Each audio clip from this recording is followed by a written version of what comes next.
Le gouvernement Harper est à nouveau dans l'embarras. Le logo du Parti conservateur s'est retrouvé sur un fac-similé de chèque émis par le fédéral lors d'une annonce de contribution du gouvernement. L'opposition à Ottawa parle d'abus de pouvoir et même de mensonges. Marc Godbout. Difficile de dire non à une aide gouvernementale, mais reste la manière dont on s'y prend. Et dans ce cas-ci, la partisanerie a visiblement pris le dessus. Je n'avais pas vu le logo avant l'annonce, affirme le député conservateur qui plaide l'ignorance.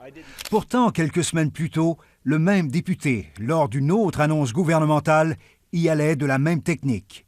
Le logo du Parti conservateur sur un chèque distribué par le gouvernement s'est aussi retrouvé ailleurs. Et pour nous, c'est clairement un abus de pouvoir.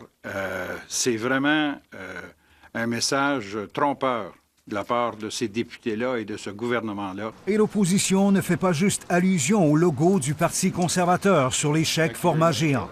Elle dénonce le fait que le nom de député y soit inscrit, ce qui peut donner l'impression que ce sont eux qui les émettent.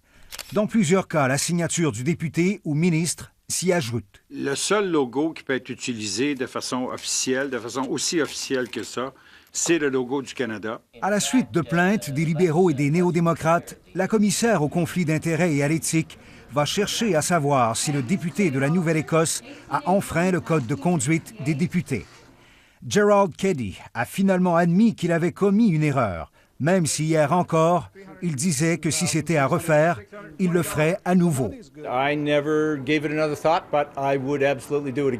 Le premier ministre minimise le tout et parle d'un cas isolé. Je pense que le député a avoué que c'est une erreur et ça ne va pas être répété. En réponse aux critiques, le secrétariat qui définit les politiques du Conseil du Trésor se contente de répondre qu'il exerce son rôle de surveillance.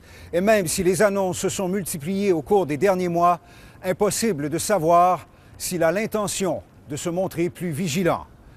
Marc Godbout, Radio-Canada, Ottawa.